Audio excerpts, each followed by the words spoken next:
MP की seat हो national council की टिकट पर, उसको रिजाइन करना चाहिए।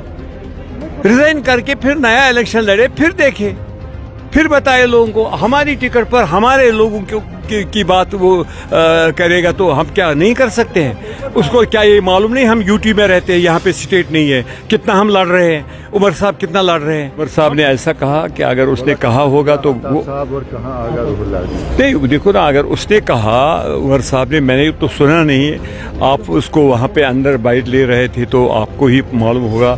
मैं तो ये नहीं कहूँगा कि जब सीएम साहब ने कहा तो हम उसके सिपाही हैं, जब उसकी बात होगी तो वो समझो हमारी भी बात है। कहाँ पे है? आपने भी देखा होगा दूरिया। देखो एक बात, दूरिया यहाँ पे है। अगर रूहुल्लाह साहब को कोई ग्रीवेंस थी, उसको सीएम साहब के, उमर साहब के ऑफिस में आना चाहिए था, ये प्रॉब्लम है।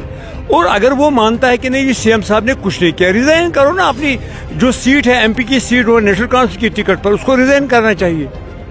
रिजाइन करके फिर नया इलेक्शन लड़े, फिर देखे, फिर बताए लोगों को। हमारी टिकट पर हमारे लोगों की बात वो करेगा तो हम क्या नहीं कर सकते हैं? उसको क्या ये मालूम नहीं हम यूटी में रहते हैं, यहाँ पे स्टेट नहीं है, कितना हम लड़ रहे हैं? उमर साहब कितना लड़ रहे हैं, हम कितना लड़ रहे हैं, कितने परेशानियों में हम हैं। हर एक कश्मीरी जो है, जम्मू कश्मीर के लोग यहाँ पे आज परेशानी में मुब्तला है। क्या आपने नहीं देखा लद्दाख के लोगों ने क्या किया? जम्मू के लोग भी कम ही दिन होंगे कि जम्मू के लोग भी प्रोटेस्ट करेंगे इसी बात पर।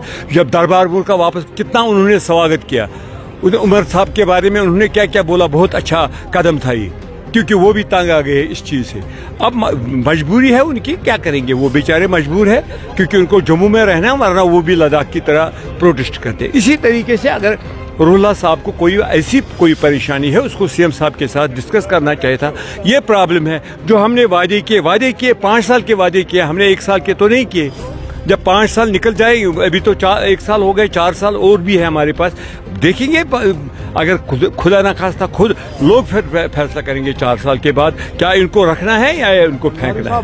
मियां अल्ताफ साहब एमपी है आपके, उन्होंने भी कहा कि इलेक्शन से पहले एक बात, आज दूसरी बात सीएम साहब कहते। नहीं, देखो अल्ताफ साहब ने जो कहा मैं ये बताऊंगा कि वो उसने ऐसा खुदा ना खास्ता, उसने मतलब उस कंटेक्ट में, मतलब मैं अनंतनाग वेस्ट कॉन्स्टिट्यूंसी से रिप्रेजेंटेटिव हूँ, मुझे अनंतनाग वेस्ट की बात करूँगा। अगर वहाँ पे लोगों की कोई प्रॉब्लम है, मैंने भी अभी वहाँ पे बात उठाई इसी बारे में कि वहाँ पे कोल्ड स्टोरेज अगर होता तो इतना फ्रूट वहाँ पे ख़राब नहीं हो जाता। तो हर एक को मतलब ये हक है, हर एक एमपी को, हर एक एमएलए को अपना हक है कि अपने लोगों की बात करे, अपने लोगों के हित की बात करे। की बात कर रहे थे ना, स्मार्ट मीटर जो है वो एलजी सरकार में, स्मार्ट मीटर जो है वो हमारी सरकार में नहीं हुआ, वो एलजी सरकार में थे।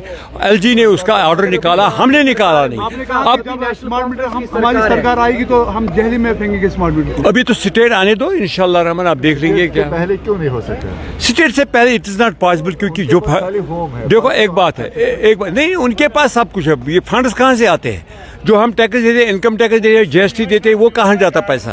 पहले हमारे पास होता था। जो लखनपुर टैक्स था, यहाँ काजूगंज लाहौर मंडा में टैक्स था, वो किसको जाता था? वो स्टेट गवर्नमेंट को जाता। आज वो डायरेक्ट गवर्नमेंट ऑफ इंडिया को जीएसटी या इनकम टैक्स जो भी पैसा आता वहाँ भी जाए और वहाँ से रिलीज हो जाता है। जब यहाँ पे पैसे नहीं होंगे तो, जब आटा नहीं होगा तो रोटी किसको बनाएंगे?